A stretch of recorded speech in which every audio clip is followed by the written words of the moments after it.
2, 1. Hello, ladies and gentlemen, and welcome back to another exciting film journey here on Inside Movies Galore. I am one of your hosts, and tonight we are continuing. What was it? Not Ancient April. It's Antique April. Indeed. That we are continuing, and our good friend Jake wanted to start a crime spree here. So why don't you tell us a little bit about the film that you subjected to us this week? Okay. We are going to be looking at a film from 1938. The Michael Curtiz directed gangster flick Angels with Dirty Faces, which I guess it's appropriate that when I created this category for the month's movies, I actually kind of had this movie in mind. I was looking for an excuse, honestly, to get this one finally watched. And I accidentally broke my own rule, which I generally put forward stuff I've seen before. So I guess it's appropriate for a gangster film to be one that I broke the rules for. I get, seems good. But IMDb doesn't have much to say on this. They just say a priest tries to stop a gangster from corrupting a group of street kids. But anyway, this is a film that, like I said, it's from 1938. It's stars James Cagney and Mike and Pat O'Brien. Long-term screen pair there. Features Humphrey Bogart. What's that? This would be about their 6th movie together. I believe that is correct. I can't remember how many they ended up doing total, but a lot of these people work together repeatedly. But features notably in the cast, not only these two, but you have Humphrey Bogart, Ann Sheridan, and George Bancroft, as well as a group of day players that Warner Brothers had that went by the name the Dead End Kids, and they of course play the titular angels, I suppose, if you will. So let's go ahead and go around the room, and I guess I'll start with you, Dave. Is this your first time seeing the film, and what are your thoughts on it? No, it's actually not my first time seeing the film. I ended up getting in Suncoast's last dying days here in Milwaukee at Southridge, picking up the 4 volumes of Warner Brothers gangster sets. That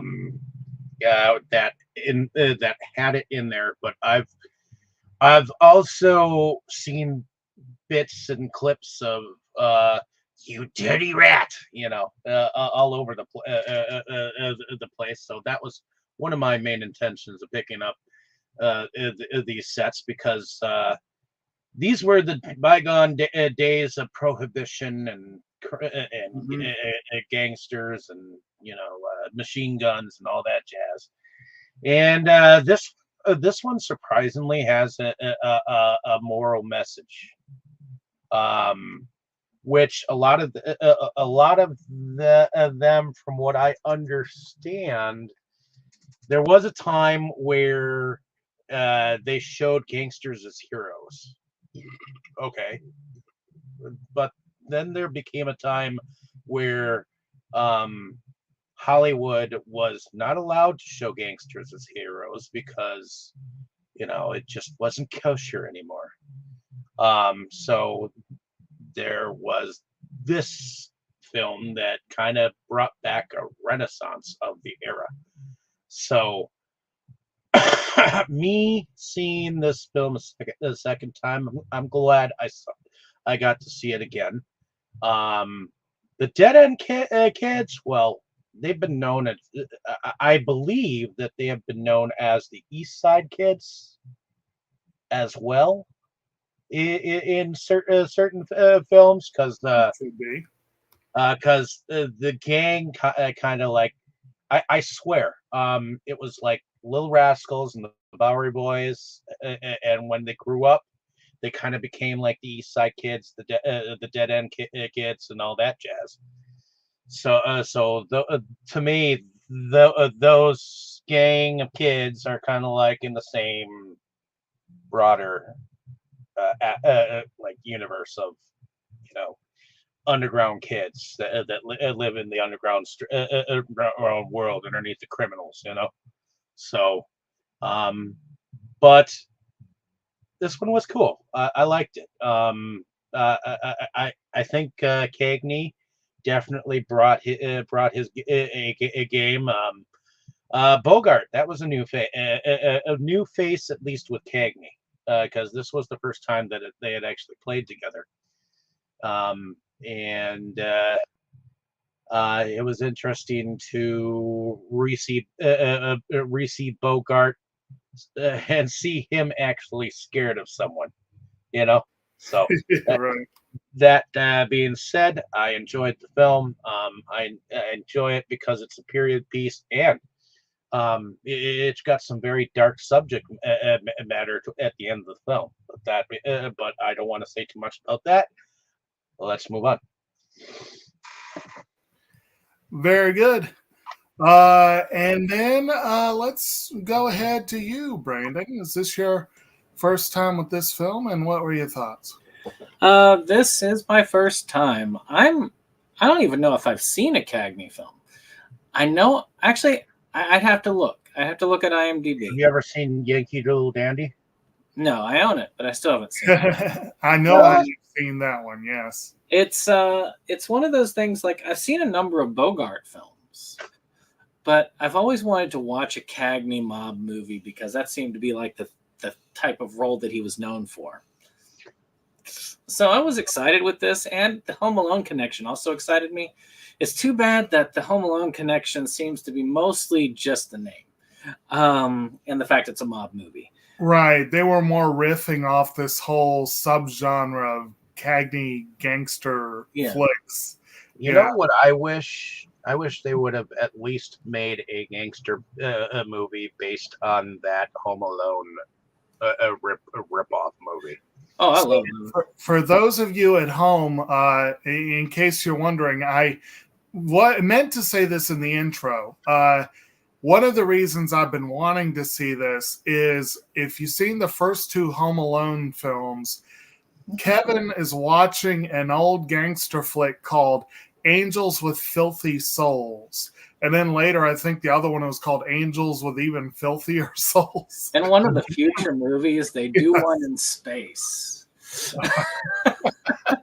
And so they had taken that title from this film. But again, they were clearly an homage to this whole genre of gangster films. But yeah, this was this may have been my first Cagney film. I'd have to look to see, and I might come back later and correct it if I'm wrong. But it was kind of fun to see it. I mean, there were times I kind of zoned out of. I've been going without a lot of sleep lately, so I haven't been able to keep myself too far awake. But as far as Cagney is concerned, I've really kind of wanted to get into some of his stuff. So this was a great opportunity. I'm looking forward to seeing more of his stuff in the future. It was kind of fun. I'll probably want to watch it again. But I've got a Blu-ray copy of it, so it's kind of good to have it. And I hope to eventually build a couple more Cagney films in my collection. So that's all I got to say about that. All right. I'm looking through his filmography, and I got to admit there's very few I've seen. But, Brandon, I don't know if you've seen this one. I have. He had an uncredited role in the 1935 version of Mutiny on the Bounty, which starred Clark Gable and Charles Lawton. I've seen that one, but I wouldn't have marked him in it. Like I said, it was an uncredited role. I don't know how big the role was. It's been a while since I've seen that movie. If I had to say, based on what I've read, I would say this was the film that got him his first Oscar nod. And the Yankee Doodle Dandy and White Heat are probably the ones most people think of most when they think of him. Which I think I have a copy. I do. I have a copy right here of White Heat. It was in that same gangster collection. And I've seen Yankee Doodle Dandy. That's a good movie. I'll need to see it again one day. Hey, how about I've seen that version of A Midsummer's Night's Dream that he was in. Oh yeah. I don't think I saw that one. One day. How about you, Tammy? Have you seen this one before, and what were your thoughts? David said we watched it before, but I don't remember. So, I thought it was pretty good. I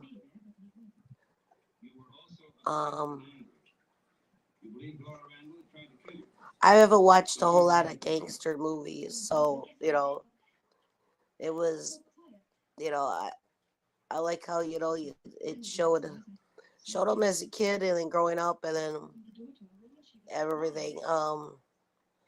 Which we'll get into, I'm sure. Pardon my voice. I've been sick the last couple days, so. But yeah, it was interesting. It was. I don't really want to say too much because those are points we're going to get into as the discussion. But I thought it was good. It was interesting, and we'll talk about more as we get into it.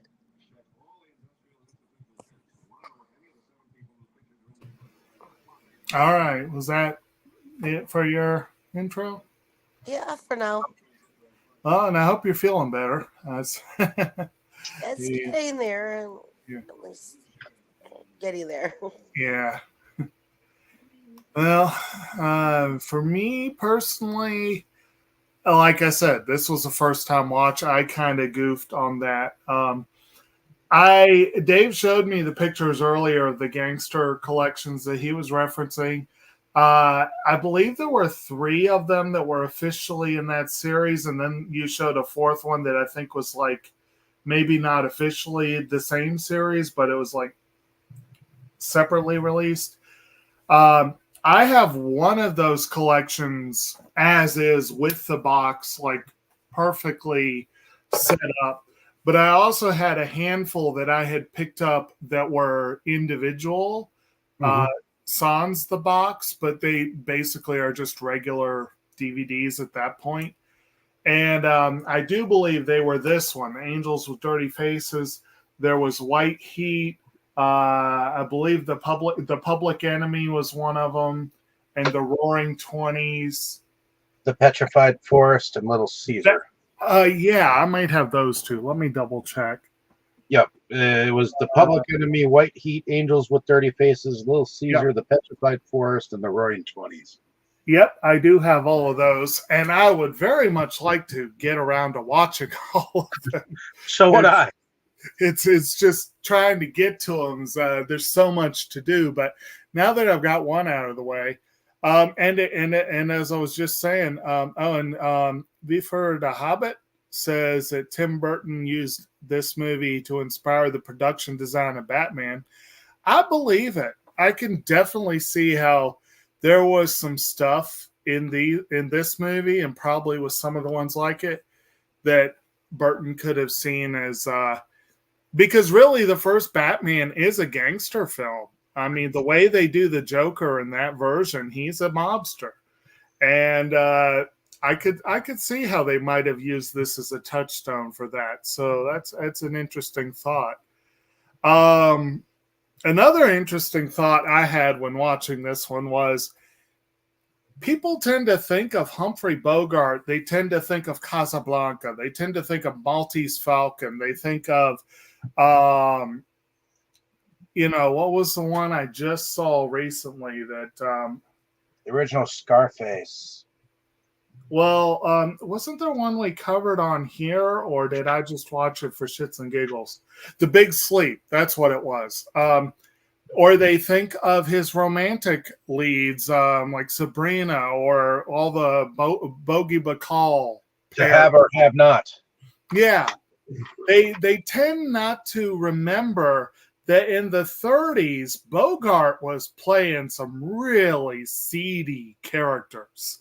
I think this actually came out the same year, if I'm remembering correctly, as The Treasure of the Sierra Madre, which was also an excellent early Bogart role. But in both movies, he's a straight up villain. And it's kind of fun to see, really.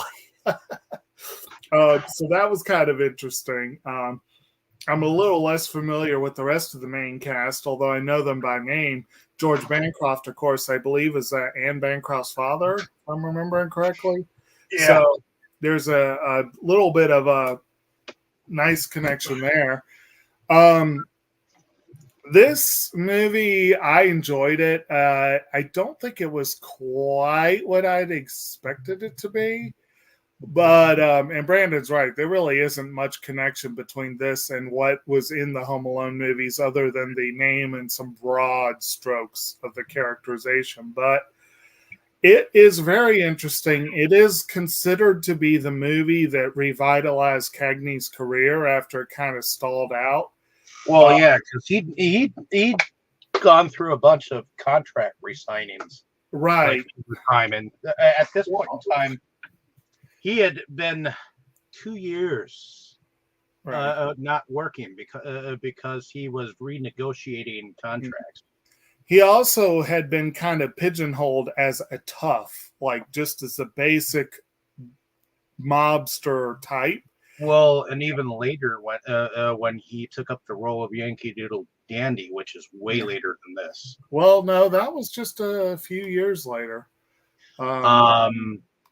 He was almost not considered for the role because of his communist ties.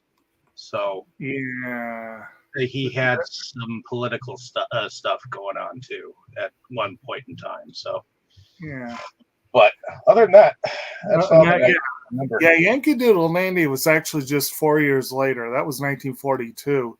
Oh, but only 4 years. Yeah, that was the one that really put him. Like it gave him, I think he won the Oscar for that one. Mm-hmm. He won Best Actor for that one. And that was also, that reteamed him with Michael Curtiz, the director here. And of course, Curtiz is also very well known for the aforementioned little film with Humphrey Bogart that, a few people may have heard of. If I'm remembering correctly, I just want to make sure I am remembering this correctly. Yes, he was the director of Casablanca. Same year as Yankee Doodle Dandy, actually. He was a busy director that year. Yes, he was. If I remember correctly, he did The Adventures of Robin Hood. Yes, he did. And he also would go on to do White Christmas later on and, a handful of other moderately well-known films. Although, Mildred Pierce, that was an interesting one. The Sea Wolf, a few good films. But one of these days we need to do The Adventures of Robin Hood. That was a classic film and very well restored. That was the film that proved to me that Blu-ray can make a film that old look good. That Blu-ray is gorgeous. It's absolutely gorgeous. You're like, how did they do this from a film from 1938? So, I'd like to see some of these other films get that kind of restoration. But anyway,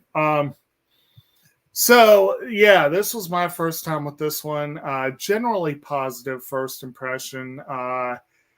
It is basically you have, I think someone already mentioned before, the film actually starts with an extended. You can't really call it a flashback because it's more like the film starts and then it flashes forward later. Well, yeah, it starts with the younger Right. the younger version of James Cagney's character. Right. You got I'm not Rocky. sure if that's Cagney himself because No, it's that not. dude was like really fucking young. It But did that was look like him. that was certainly Cagney's voice. Yeah. It was Rocky Sullivan is James Cagney's character, and his best friend and boon companion from way back when is Jerry Connolly. And the two of them as kids are played by Frankie Burke and William Tracy, respectively. And while they're chilling, hanging out, having a good old time, just basically wasting time, they see a trio of young ladies walk by, one of whom, Laurie Ferguson, decides to get kind of smart with them. And she's played in the younger part by Marilyn Nolden. But basically, so we have our intro to the three main characters. And then Rocky and Jerry decide to goof around in the train yard because that was always a good idea. And Rocky decides, let's steal some pens. Again, seemed like a good idea at the time. And so they do, and of course they get caught. The railroad bull catches them. And, well, one gets caught, the other does not. Well, I mean, they are caught in the sense that they are found out.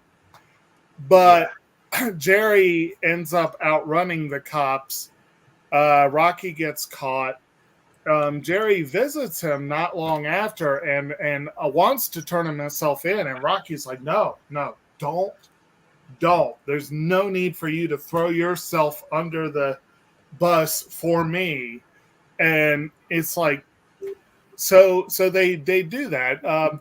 And then we go into sort of kind of a montage. Fast forward through the years where mostly we see Rocky's life through the headline. Yep. Where he keeps getting arrested for various things. And we realize that he has definitely chosen a less than stellar path in his life. Which means getting a rather lengthy rap sheet. Yes, that's a good way to put it. He is definitely building up a sizable rap sheet. And then eventually we reach the present day, and we have definitely at this point gotten to James Cagney's entrance. And we get to a scene where he is speaking with his lawyer, one James Fraser, who is recognizable pretty quickly as Humphrey Bogart. He's a little younger than we're used to, but you know. And Sullivan says they're talking about some money that apparently whatever he's getting sent up for this time is a scheme that the two of them were in on together. And Fraser assures him that, you know, I will keep the money safe. I will keep watch on it. I'll keep it safe. And so Rocky's like, okay, you do that. When I come out, I'll come collect. And Fraser's like, oh, yeah, no problem. Which, as we all know, he's secretly thinking, no, that's going to be a problem. And so we flash forward to Fraser's release. I mean, Sullivan's release, sorry. And he goes, first of all, goes looking for Fraser and says, hey, man, I'm out. Where's my money? And Fraser tries to, well, you know, I had it on the calendar. I thought you were going out next month. I'm sorry, I don't have it on me, but can give me a few days, you know, kind of the Weasley lawyer character. A little bit. What's up? trying to step it a little bit. Yes, but You were it's smooching with my brother. what's that? That line. You were smooching with my brother.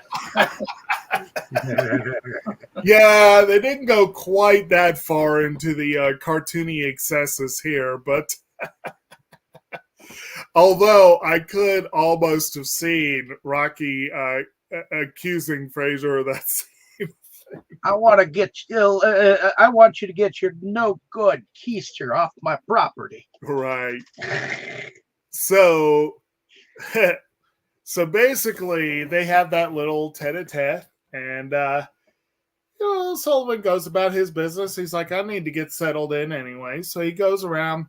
He goes to the church, and this is where we learn what became of his buddy Jerry. We see a little boys choir up in the loft singing, and Rocky comes in. He's kind of singing along. He knows the song, and he just waits and kind of does a little bit of dance around on his feet so that the priest doesn't really, the father or whatever, I don't remember what he went by in the film, what he doesn't really get a look of his face right away. And then he goes and knocks on the door, comes in his office, and then they have their big reunion, after which Jerry recommends a particular place that Rocky could go to stay. And he goes in, and that's where he's reintroduced to Laurie, who has grown up, has definitely grown up, and in ways that Rocky is very pleased with. And obviously, there's a little bit of a frosty first meeting, but she shows him the room, and they start, pretty quickly getting together there. We're also introduced, I should have mentioned that. What's up? What's that? She gets him back for what he did to her last time. You're right. Because he, yeah. What did she do again? I'm trying to remember because it's fun. She pulled his head he down. called her pigtails, and he pushed her hat down on her head. Oh, right. Yeah. So She pushed his hat down. Yeah. Said, I owed you that from 15 years ago. Right. Right. We should also mention that we've met Fraser's current business partner. I don't remember if we met him in that first scene or the next one, but we meet his current business partner, Mac Kiefer, and that's George Bancroft's role. So that's like most of your main adult cast. Let's put it that way. Anyone have any comments on those first, like the early scenes, that whole montage sequence, or anything like that, or early comments on the characters? I mean, it's a good setup. I mean, You're sitting there, you've got an idea, he wasn't necessarily a bad kid, but life was just kind of bad to him. And he was just taking advantage of what he could. And you get to see the background of the friendship between him and the priest, and be able to understand what his motivation is for trying to get this money back. It was good to have all that background info just swimming in. I had to go rewatch it, but Right. Yeah. It's pretty straightforward for the most part. You get most of it pretty easily. It is a bit of a slow build at the beginning, but yeah, it's kind of fun. And then, of course, we have an interesting sequence where Cagney, Rocky Sullivan, is walking home. I think he may have been walking home from a meeting with the lawyer and his whatever. But anyway, he's walking home, and he gets accosted by a bunch of kids on the street. And he just kind of chuckles and, you know, and what have you, until he realizes his wallet is missing. And he knows exactly what's up. And of course, the audience does too. And I admit, I thought it was kind of hilarious that a bunch of pickpockets attacked a guy that we know has gangster leanings. But it was, he follows them pretty easily to their hideout. Well, because it was his old haunt. It was his old hideout, yes. In fact, they ask him, like, how did you find us? And he walks him over to the wall, and he's like, you see that RS? That's me. And then I think that was the part where they realized who he was, right? And he was like, oh, you're Rocky Sullivan. And he's like, yeah. But he's real cool with them. They give him his money back, of course, but he's real cool with them, and quickly kind of takes them under his wing. And it turns out that the priest has also been trying to mentor them. They're a little unrulier than some of his younger charges, but he basically it enters kind of an interesting section of the film where Rocky's not really being an out and out gangster type. If anything, he's just being you could say he's a guy who knows what he wants out of life and isn't shy about going after it, but he's also not going around like threatening too much. You know, he's gently threatening people, but you know, he's going around, you know, he's palling around with his friend the priest. He's working on this new girlfriend that he's hoping to get. And he's genuinely taking an interest in these kids and trying to help them out. Meanwhile, dealing with his very duplicitous lawyer and his, overall, it's kind of an interesting little thing. And that's like I said, I'm not sure that whole portion of the film quite went the way I originally was expecting when I came into this, but I think it was pretty cool. What else thoughts of like this area? Are you talking about the basketball scene? Well, yeah, that's part of it, definitely. Where he basically tricks the kids into playing basketball for Father Connolly. He bets that they can't beat the right. church. The church basketball team, and they're like, "Oh, come on, you know we can do that. Let's go practice." I think he pretty much told them they would wipe the floor with them. Like, yeah. It was like challenge. Challenge accepted. Sorry, what were you saying, Brandon?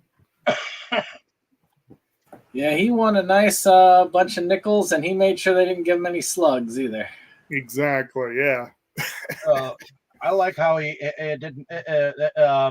Not only did he make sure that they knew what a foul was, they definitely every time they hit one of the other team members, he made sure that they got slapped just as much. Right.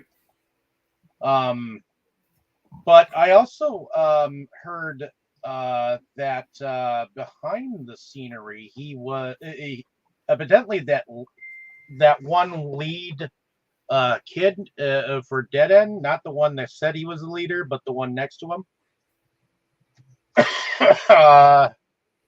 Evidently, they were mad-libbing a little bit, and he put them in their place. He knew how to. He knew how to get them to say what they needed to say, even on set. Right. So I think he had an upper hand, not just in their obnoxiousness as characters, but their obnoxiousness as kids as well on a set. So Yeah. Apparently they well, yeah, I'm seeing this on IMDb. It says the first time Leo Gorcey pulled an ad lib on Cagney, the star stiff-armed him right above the nose, and from then on the gang behaved. But my favorite part of that, I love this. It said they once cornered co-star Humphrey Bogart and stole his trousers. So they pantsed Humphrey Bogart.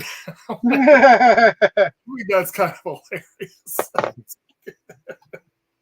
But and you can bet they were telling that story for years to come. they probably were. I mean, they were just as obnoxious on set as they were off. So Right. I think that was just something that went to their like character or whatnot. But anyway, I bet that probably helped Bogart get into character though, because as you pointed out before, I think Dave, I think you were the one who said that he actually seemed kind of almost cowed in the film, like not. He definitely felt like. Well, actually, I mean, almost like the famous line that I think you mentioned earlier was, "You dirty rat," like you kind of feel like that's the character he's playing is the dirty rat, Although he's actually not quite as bad as his partner in crime, the Mac, the George Bancroft character. Because Mac is the one that actually orders a hit on Rocky that goes sideways. Not only does he order a hit, he also calls the cops on him later on. Yeah. So yeah. And they both times it basically goes sideways on him because it's like, first of all, he has a guy tailing Cagney, Rocky, and Rocky makes the tail. He understands that he's being followed, and he goes into a drugstore instead of going home. Like I think this was this after this might have been after the basketball game or something. Yeah, it was after the basketball game, and he asked to walk Ann Sheridan's character. Right. And or no, it was more like I think it was more like she was getting ready to go, and he's like, "I'll wait for you."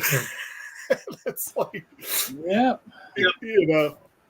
And he's just about to bring her home, but he realizes there's a bunch of goons standing outside her place. Yeah. So he takes her to another stairway, and is like, "Look, I'm gonna say goodbye to you, like I'm sending you home, but then you wait 5 minutes and then you go home, and I'll be around." Yeah. And then he goes, he goes off to the drugstore, and apparently what happened here was loosely based on actual events. They get the hot idea of him the tail going in after him.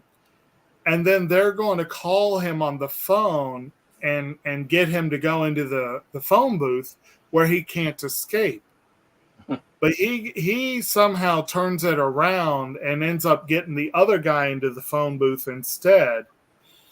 And they kill the wrong guy, basically. Which I think that was inspired by a gangland slaying where the guy was killed in a phone booth. But, they put their own spin on it. But, and then the other part that I think Dave just mentioned was, and I know I'm getting out of order on some of this, but it is a short film, so all these events kind of happen in quick order. It is a short film. I'm glad it was. I wasn't even thinking about that when I picked it, but it's like 80 minutes total, something like that. Well, it's hour and 37 minutes long, so. Okay, yeah. So about 100 minutes.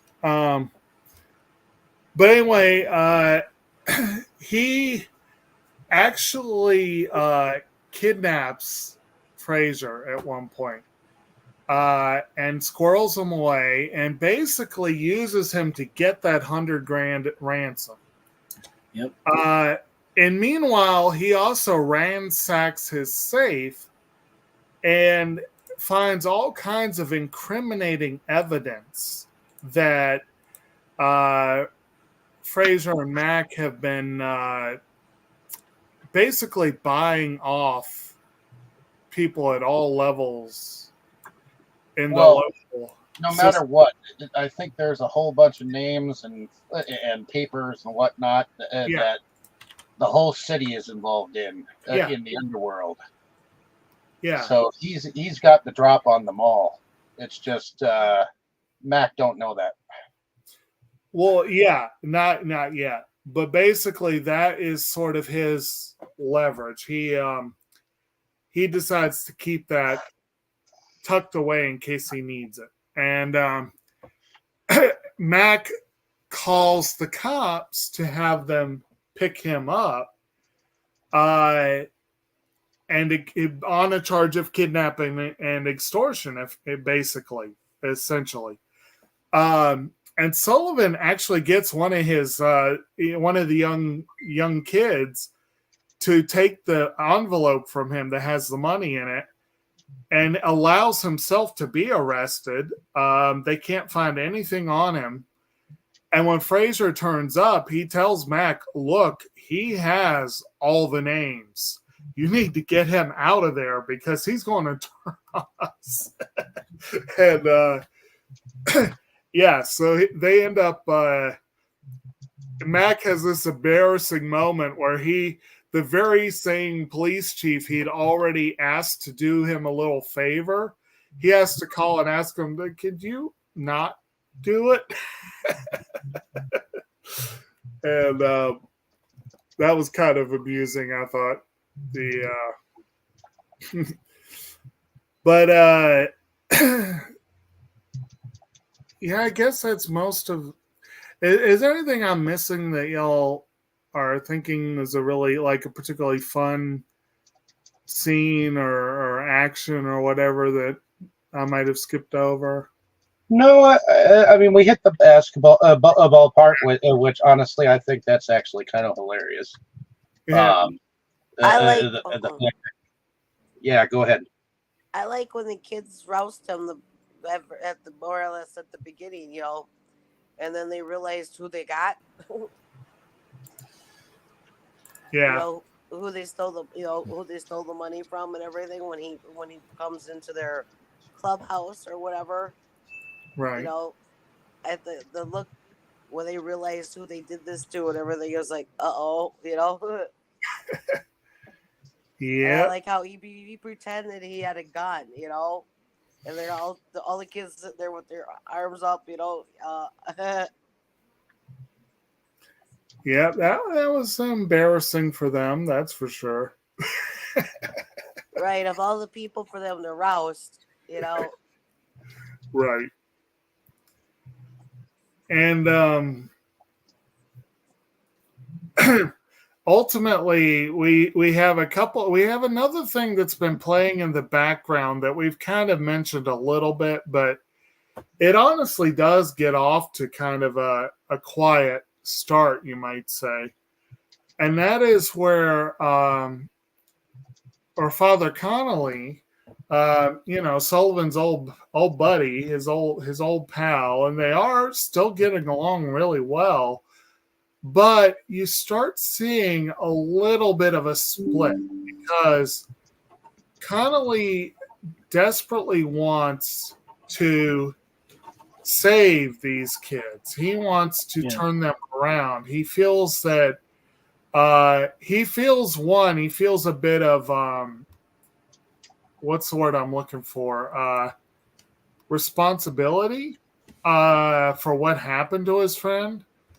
But he also sees this as a larger societal issue that if kids or youngsters of really any age they're, young people Oh, yeah. getting off to the wrong foot or getting turned the wrong way. He feels, that it's his role. It's probably one of the main reasons he became a minister, is to try to put him back on the straight and narrow, you might say. I feel like he had kind of given up on, not fully given up, but had learned to accept him for who Rocky was, but was unwilling to let the same thing happen to the kids. Right. And that leads him to having that showdown where he's like, well, I'm going to take y'all down, and since I can't take you down with the police because they're corrupt, I'm going to do it through the newspapers, and basically I'm going to start a campaign to get y'all ousted, which that was that showed some guts from the preacher, because that could have been a death sentence for him. Right. And also just standing up to a friend it can be a thing too.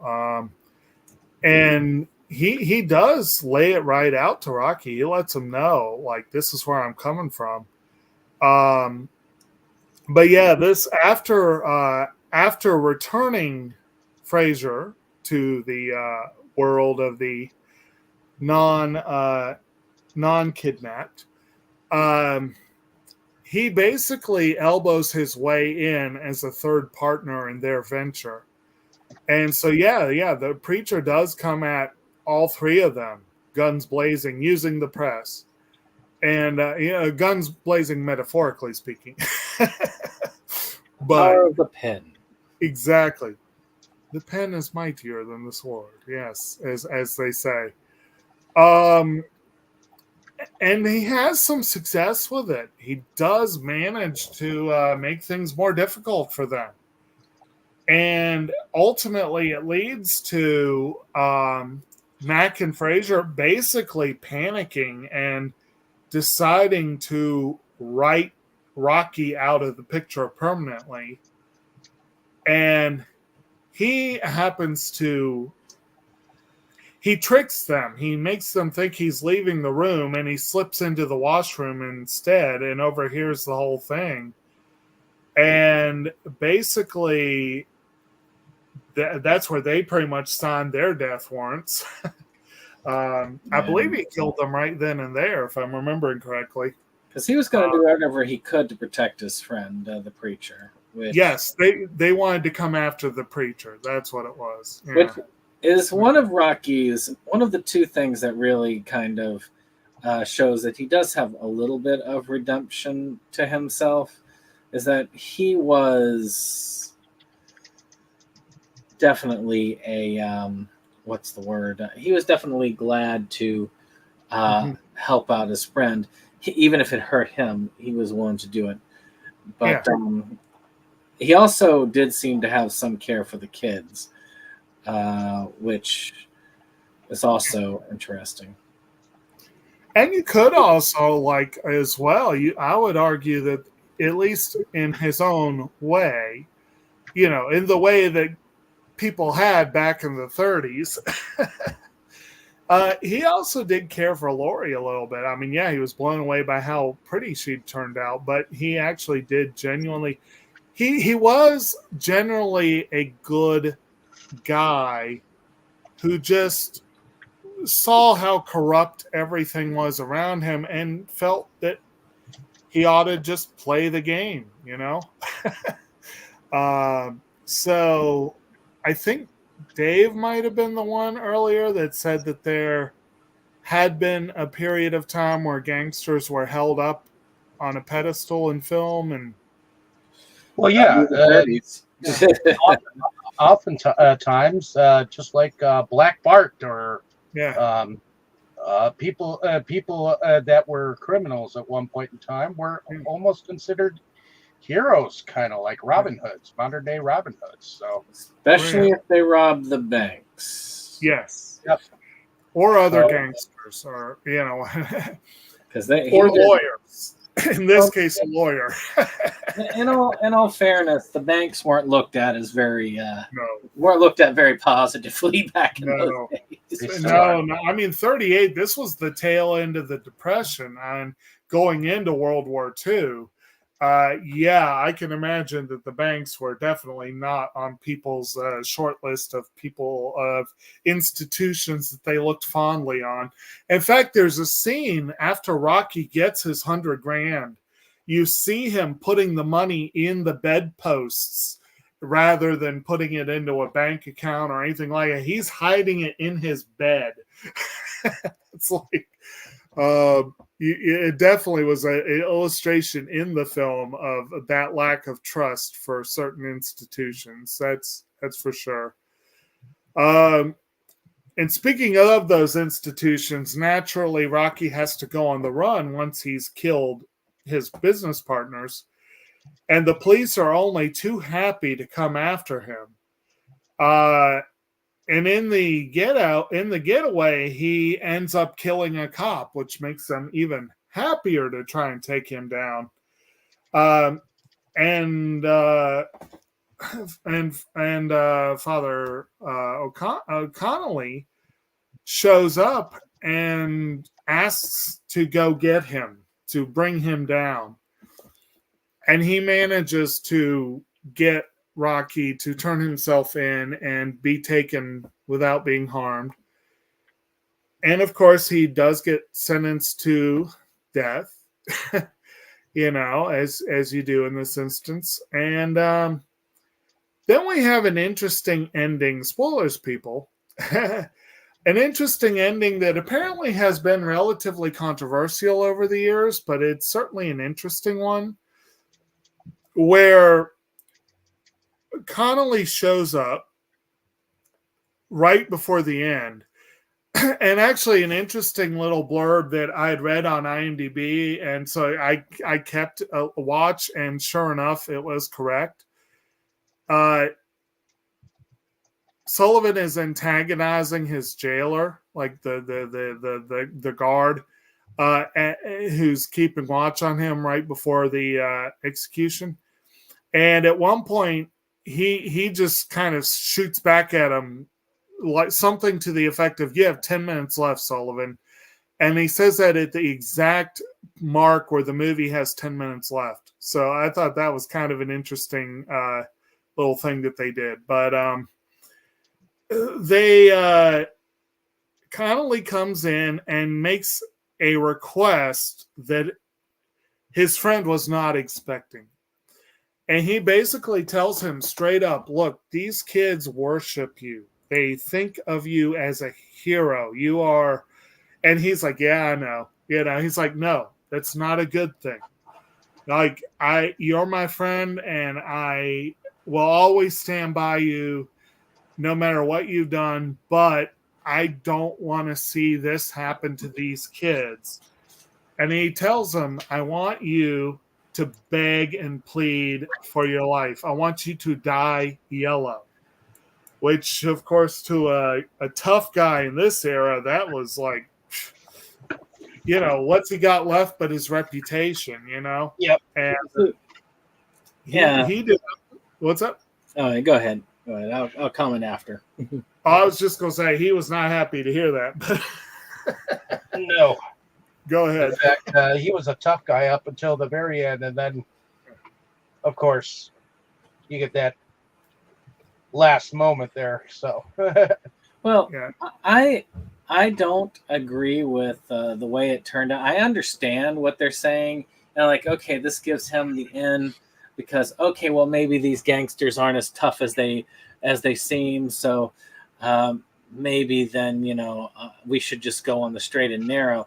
But in reality, no, that wouldn't work. Most of them would then say, he was no good. Well, we'll just be tougher and meaner than he ever was. Yeah. Because I won't go out like that. That's how real kids would have ended up taking that. So there might have been a couple that would have been swayed by it, but they as a group, no. I think that it would have been just as good. He would have been just as fine. The fact that he died at the electric chair. Mm-hmm. it kind of destroyed him, kind of took whatever dignity he had left to his grave, but I understand the reason why they did it. And they wanted to also have that moral lesson at the end. Right. And you can't have the moral lesson at the end if he's like, yeah, I'll spit in his face. And the kid's like, yeah, let's go do crime. It's like, actually, there's a really awesome, and I was thinking about Although this in this going day up. and age, it would have been kosher. As we were coming up toward the end, I was thinking about a really, really awesome song, like one that I love, by the band Big Bad Voodoo Daddy, and it's I think it's called 20,000 Volts. You guys ever hear that one? You know, that's Big Bad Buddha Daddy. That's a band from Milwaukee. Oh, is it? Yes. Oh, very cool. But yeah, so definitely you ought to check that out if you haven't already. 20,000 volts. I know Voodoo. 2,000 volts. I'm sorry, but it's on the. It's an album from, I think the album's called This Beautiful Life. It's one of my favorite albums, but it's a story about a gangster who ends up dying at the electric chair, and the way that the song goes, part of me was almost expecting the movie to end that way. It didn't, obviously, but that would have been a totally different alternate ending, that's for sure. But he does do that. He does quote "die yellow," which gives a really okay. So Mo's not even with us tonight, but he definitely responded fast to that post. But anyway, it does set up, and we've had this discussion a couple times in the like this whole month, really, talking about final lines. This movie's not on the same level as King Kong or Sleeper, but it does have a good final line, and that's the one where the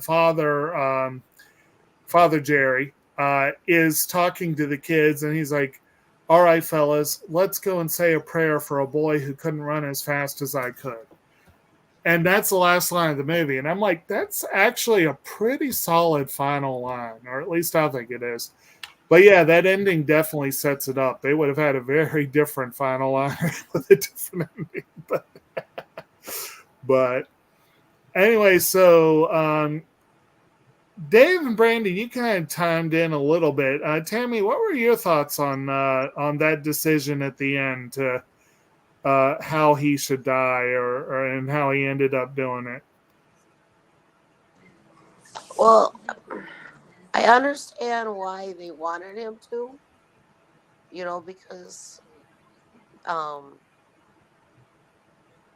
think they were trying to make it seem like to the kids, like crime, like crime doesn't pay, or don't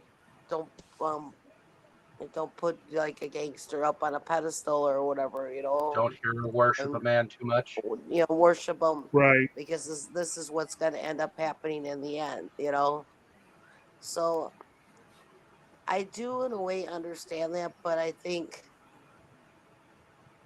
him just going to the electric chair for what he had done would still have gotten the same point across to the kids. I don't think that he had to, as you say, turn yellow to get the point across. It's a very different ending than, say, an earlier film, I think, with Cagney called Public Enemies, which that did kind of have a heroic end to the gangster, which I believe was Dillinger even in that one. I've never seen that one all the way through, but I've seen pieces of it. But it also I think shows I've only seen the newer one of it, because there's the newer version. Well, that one's not. What is it? Was that Dillinger? Yeah, That was Yeah. You're talking about the one with Johnny Depp? That Yeah, one, yeah, that was, yeah. that was Dillinger, yes. But Yeah, that's the one I'm talking about. Isn't there an older version too? Or no? Yeah, there's a much Yeah. older one. It's called The Public Enemy. yeah, Public Enemy Yeah. with Okay. Cagney. Yeah, that one's got James Cagney, Gene Harlow, Edward Woods, Joan Blondell. Yeah, I Yeah. think that's the one that I remember the Yeah. most.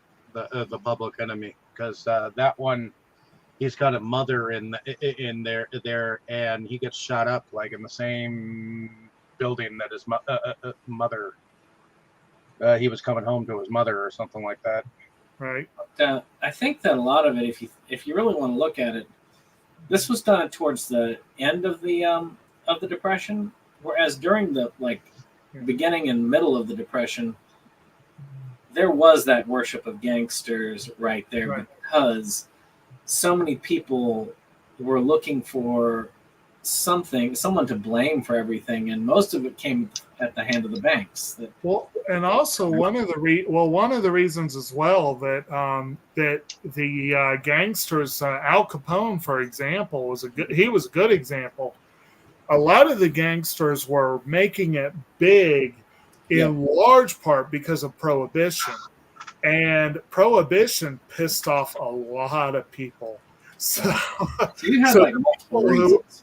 So the people who were basically thumbing their nose at the government while simultaneously giving people access to alcohol probably were heroes in many corners. And all of that was sort of coming to an end towards the end of the 30s.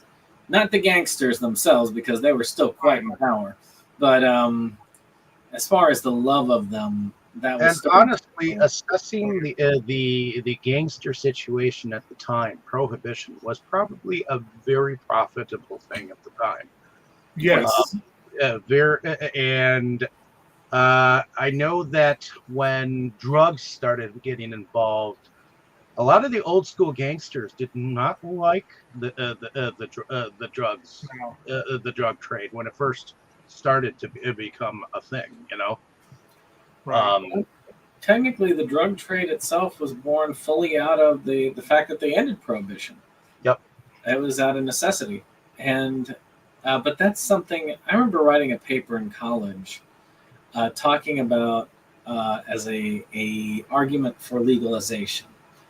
And part of that argument was that was the fact that Prohibition increased the violent crime exponentially because it drove this underground, and these people were going to get this stuff anyway.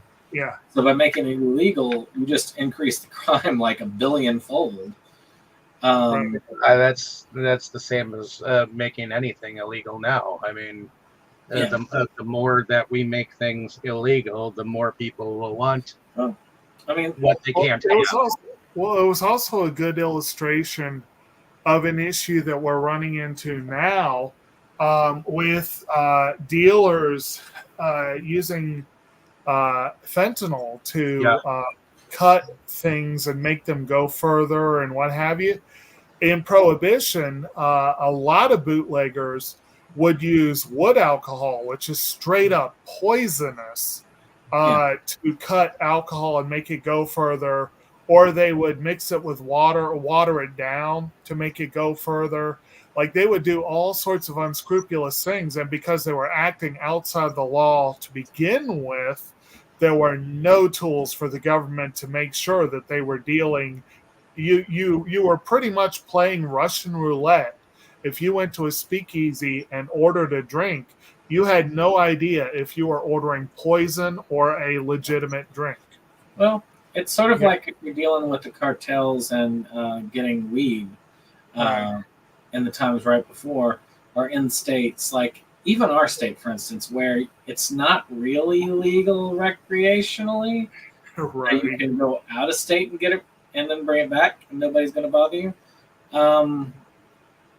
And those, the cartels are very big into cutting it, and it's all about knowing where you get it from. And the same thing back then, I imagine, is there would be certain speakeasies, certain groups that were known for having more expensive maybe, but pure stuff, whereas you have Yeah. others that were probably less expensive but dicey.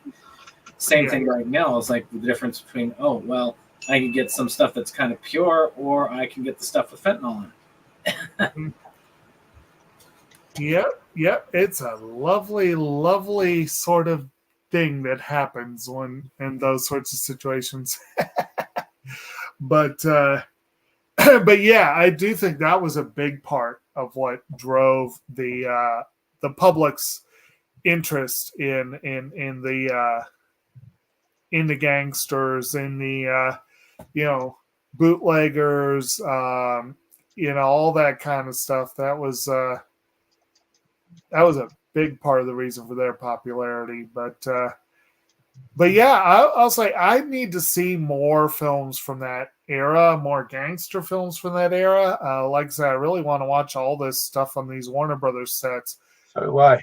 But I would say, from what I know and from what little I have seen, one of the reasons why Cagney got so much buzz for this film, even though people seem to have kind of forgotten about it later in favor of some of his others, at the time he got a lot of buzz for it and did get an Oscar nomination because it is a rather more nuanced version of this kind of character. Like the fact that he is hard-edged, he doesn't want to be taken for a chump. He does enjoy his notoriety, and he's not ashamed or afraid to just straight up trample on the law, kill people, steal, what have you. No, the law doesn't come across as very respectable in this either. No, it doesn't. No, it doesn't at all. Oh, they're more like Keystone. Yeah. Well, What's that, Dave? I didn't quite. They're a little bit Keystone. There is a little bit of a Keystone Cop element, yes. unfortunately, it's not far off from how things are today in a lot of ways when it comes to police, because there are a lot of corrupt cops even still today. And and also in terms of the way that character with charisma can go a long way. Let's put it that way. But anyway, we basically covered the plot.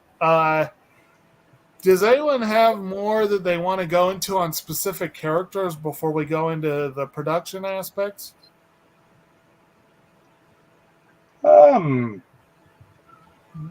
No, I think we've kind of covered most of that. Okay. So as far as the production goes, this again is a film from 1938, so definitely it's an old school production in quite a few ways. But what are y'all's overall thoughts on the look and feel of the movie? it did its job. I mean, I don't think it was particularly like big budget as far as like the production value is concerned. I mean, this wasn't some sort of DeMille film, but No, DeMille was somewhat involved. I mean, as far as like those productions that he's known for, but it's still, I think it just accomplishes what it needs to. It has some decent sets that look appropriate, and the costume and attire is time appropriate. So, right, which makes sense because it takes place in that modern day. So it's pretty easy to get modern attire.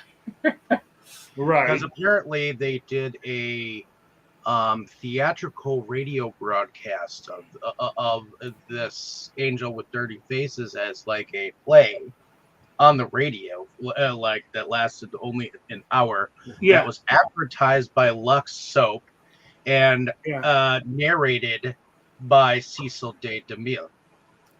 Yeah, they did a lot of those old Lux productions. I'm trying to remember which one I actually sat and listened to. It was something that had a Criterion release, and that's why I think it was Rebecca. I think it was, which came out just a couple years after this, actually.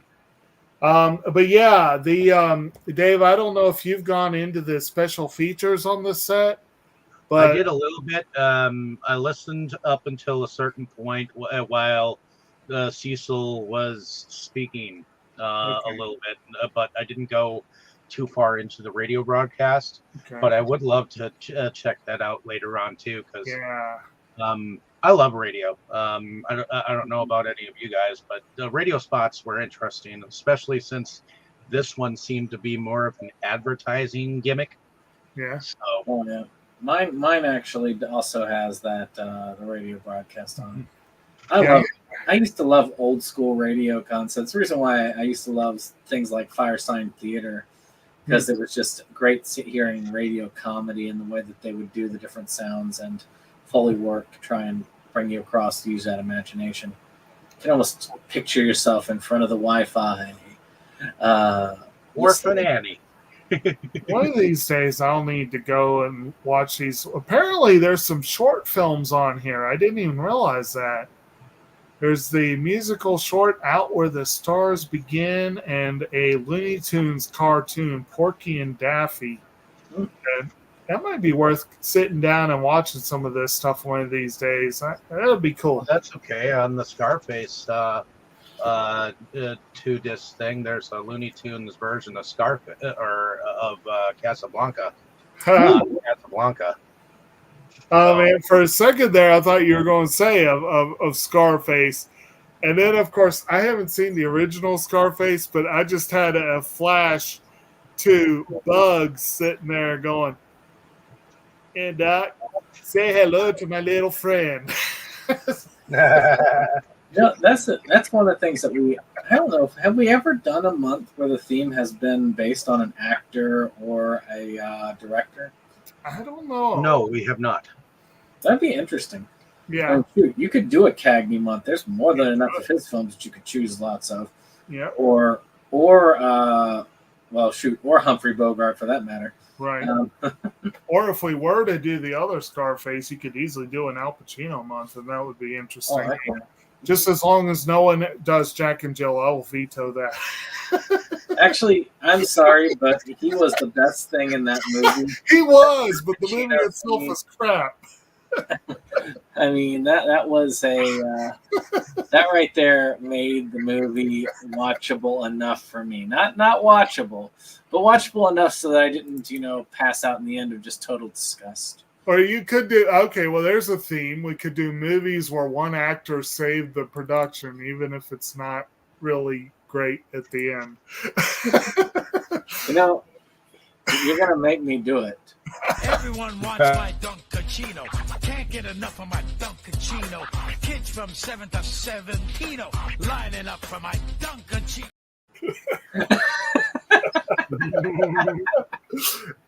Anyway. That would not have been up for an Oscar. But this movie was, notably, like I said, Cagney was up for actor. Michael Curtiz for director. Apparently it was the only film that year where the director was nominated, but the movie was not up for Best Picture. That happens occasionally, but it's always weird when it does. And then Best Original Story for Roland Brown. So it was, got some behind the scenes love a little bit there. The music was by let's see here. Music was by Max Steiner. Any thoughts on the music? The music was serviceable. I would agree.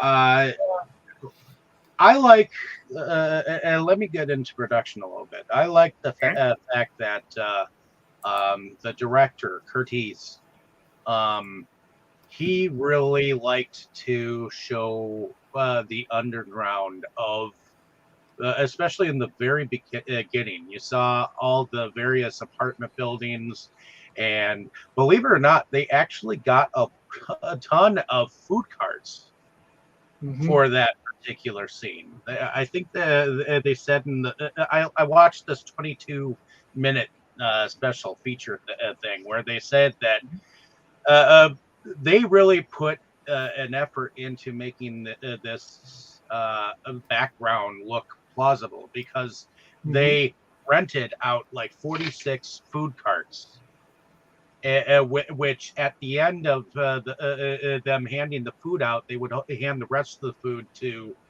poor people, you know,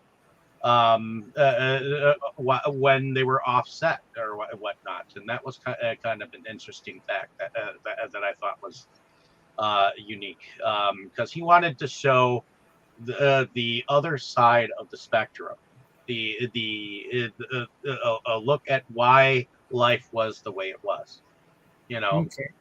And that's one thing that I think the director caught on camera, at least in the very beginning, with the way the atmosphere was, you know. So, Right. I just wanted to put that out there. But in any case, Yeah. Very good. what did you? Anyone else have anything about the music? Well, I did say Max Steiner, which, if we recall from last week, apparently he also did the music for King Kong. So he apparently was one of the go-to guys in the 30s. But and I thought some of the musical cues in this sounded very familiar to last week. Did anyone else have kind of that same feeling, or A little bit. I could see that. yeah? But I agree with you. I think the music was serviceable without necessarily being iconic or anything that you. Maybe if I see the movie a few more times, I'll start going, oh, you know what? But I think on the first watch, it was decent. And yeah, so overall production was solid. I will give a shout out to the casting director because I have read multiple comments and I agree. Frankie Burke definitely pays more than a resemblance to James Cagney.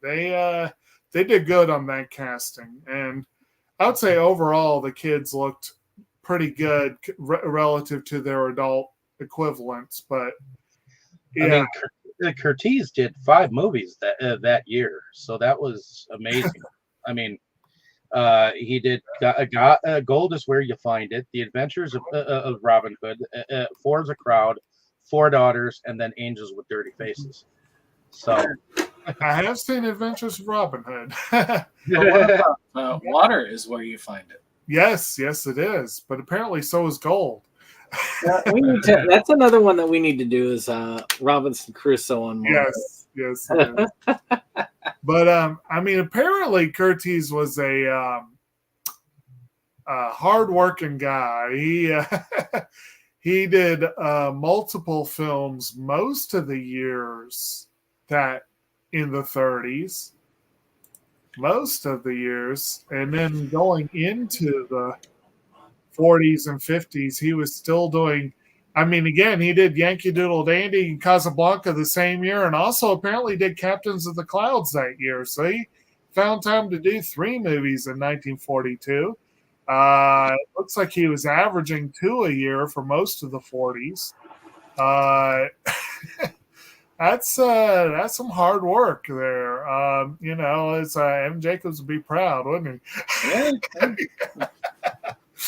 But yeah, there's some, and I need to see more of these. I've seen a few of them, and I mean, certainly if we were to do a director month, like there would be some people where there would be a lot of potential fun there. Heck, even the last year that he directed any features, apparently, in 1961, he did Francis of Assisi and the Comancheros. And then his last credit was an episode of the series Off to See the Wizard 6 years after that. So I guess he finally took a break at the end. Oh, wait a minute. No, he died in 62. So I guess he directed. Okay. He took a break, so to speak, at the end. They did in that. Okay. Apparently that episode, they took the movie he did the year before, The Adventures of Huckleberry Finn. So technically speaking, yeah, he was directing films right up until the year before he died. And in the 4 years before he died, he did 2 movies a year. It's like, I wonder if they're related. I hate to say it that way, but I wonder. Anyway, I don't know if I've ever seen that version of Huck Finn. Maybe one day. But well, does anyone else have anything on this movie, or have we pretty much talked it through? Put a fork in it. It's done. Okay. Oh, well, you need to do favorites. Sorry, I forgot about that. So, does anyone have a favorite film? I mean, favorite character, sorry, from this movie? And what would be your favorite scenes? And let's try to do something kind of fun, like if I'm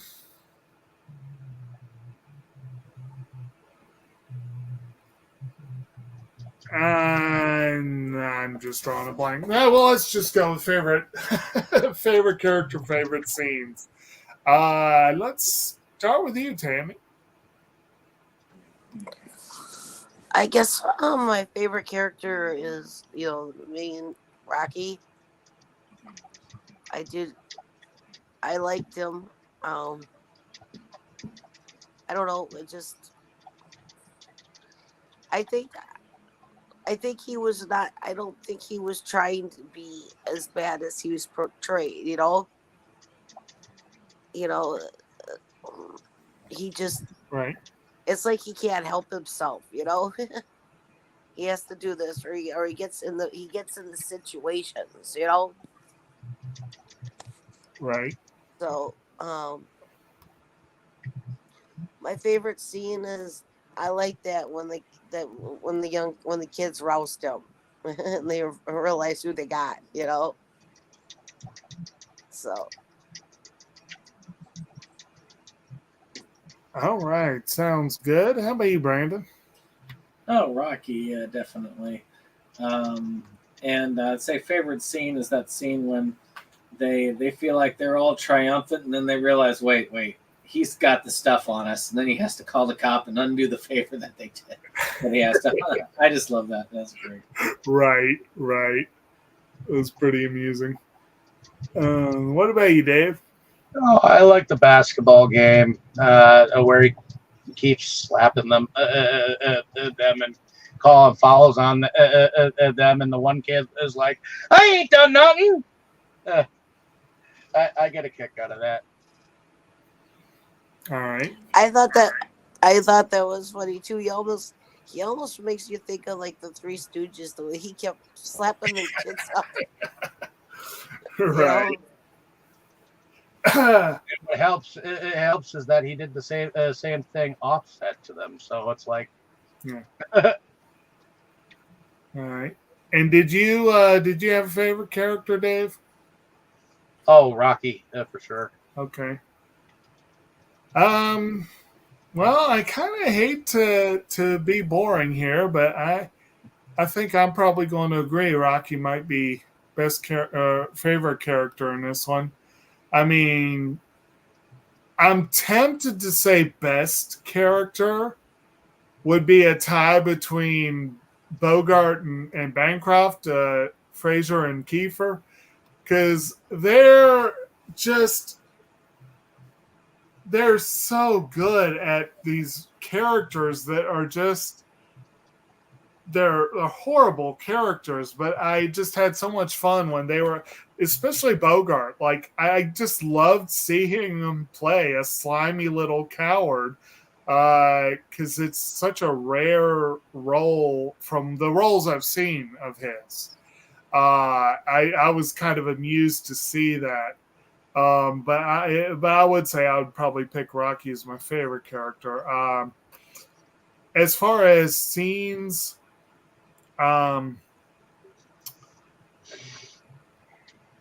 I think I'm going to say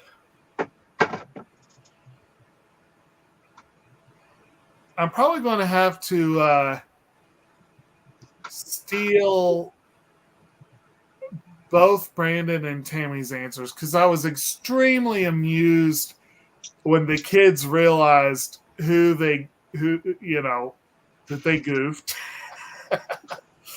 And I was extremely amused when Mac had to call the cop and try to get the favor back. I just thought that was hilarious.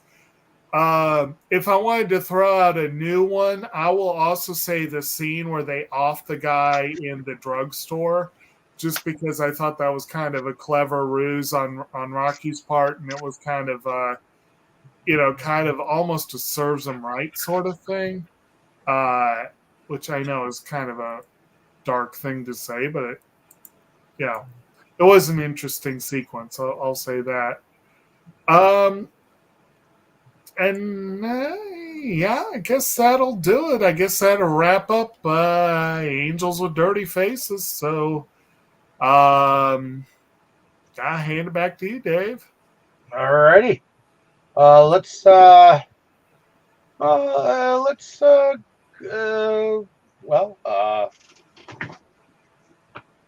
So hopefully, ladies and gentlemen, you have enjoyed our discussion. Like and subscribe. Let us know down in the comments what you thought of the movie and what you thought of what we said. And I believe we'll eventually be back with another film, which we'll tell to you after we've told a little bit about who we are and what we do. So, Jake, why don't you tell us a little bit about yourself and what you do?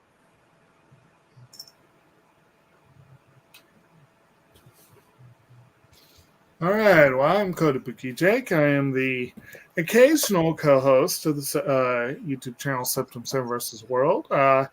Also, this being spring in particular, I am generally rather busy with various projects. Work full time, but also got a lot of time outside in the garden or just plain exploring. And been doing a lot of movie viewing, trying to get ready for the old Versus Awards coming up later in the season. But we've got nominations coming up fairly soon. So I've been knocking out a lot of movies over the last couple of weeks. And I actually managed to do a really fun split twofer over the weekend at the theater, where I managed to add a film to last year's list and do some early prep. Well, not early at this point, but some prep for next year's list. When I learned that the new Guy Ritchie spy film, the Ministry of Ungentlemanly Warfare, and the new Spy Family film, which obviously is also a spy film, Spy Family Code White. When I learned they were coming out on the same day, I'm like, I'm going to go make a spy double feature. And I highly recommend it to anyone who has time to do it because it made a really fun night at the movies. So it's good times to have something like that every now and then. But I wish I had more time to go to the movies. I really do. But, of course, I always make time to join these fine folks once a week to watch movies. And I'm glad I finally got to see this one. And now I got to watch the rest of those gangster films. Get those sets knocked out finally. Well, now that you've started. Exactly. So how about you, Tammy? Why don't you tell us a little bit about yourself and what you do? I go on this channel and another one. I'm also David's fiance, and I enjoy talking on this channel and the other one about movies with everybody and checking out new movies. And I have my own collection. And now that summer's in, I'll be taking out my car and having fun. Alrighty. How about you, Brandon? Well, I run a little channel called SeptumSin versus the World, which apparently is dedicated to telling us what anime comes out on Blu-ray each week. That seems to be the main thing we do these days. I'm going to find the series, yay! But we are working on a couple of projects here and there. I mean, Wednesday we're doing our anime anticlimax discussion, which is Servant Service, which is a great little series. I enjoyed it a lot, so it's going to be a fun discussion on Wednesday. And then, of course, this Thursday, I continue my Spotlight one, which I was dragging my feet on because it was going to be Mark Polonia. And even with me not owning most of the collection, Mark Polonia has a lot of stuff in his director stuff. So that's going to be kind of a fun little thing on it. And, of course, Jake and I are working on a tabletop horror. We got one episode left to film and then one more movie to watch and then film that episode. We'll be done with season 1, which is going to be pretty awesome. So we've got some cool stuff coming up. And, of course, in the link below, you should check out the movie that not only did I direct, but Jake and Dave are both in it. And that is Amityville Webcam. We also have another one that is on the Delusions of Grandeur. Philippe, he is in the Boris DVD we have up for sale there, and of course there's the Shekel Demon Project. So we've got a lot of cool stuff and a lot of stuff left to go. But next week will be my pick again, I guess, because we rolled randomly for that. And I think we've got a pretty cool vintage one this time, Peeping Tom, which is one of 2 movies that one can really say starts the road to the modern slasher. And that's not the Vinegar Syndrome Peeping Tom. This is the Criterion version. Yes, this is the old school version that came out around the same time as Psycho and has almost the same amount of importance as Psycho when it comes to this type of genre. So very much looking forward to revisiting that classic, that horror classic. Alrighty, is that pretty much it then? Yep. Alrighty. My name is David Strege. I'm one of the founding fathers of Inside Movies Galore. So thank you for coming along with us on this fantabulous journey as we end our crime spree for tonight. And as Brandon said, we're gonna come a little bit of a peever next week as we go into some uncharted territory. So definitely look out for that. But I also do moonlight under a different channel called Delusions of Grandeur, where I go on and every Sunday we podcast a different film. This coming Sunday we'll be taking up with a discussion on Grease, which we meant to have it this last Sunday, but some of us were under the weather. So we're going to hope for better health. So. But I also do some video pickups and some video reviews and some various gameplay on the channel as well. So definitely check out Delusions of Grandeur as well as some of the rest of the content on our Inside Movies Galore channel. And we'll see you next time here on Inside Movies Galore. Everyone say good night. Good night. Good night, everyone. Good night. So long, farewell, auf Wiedersehen, good night. Adieu to you and you and you.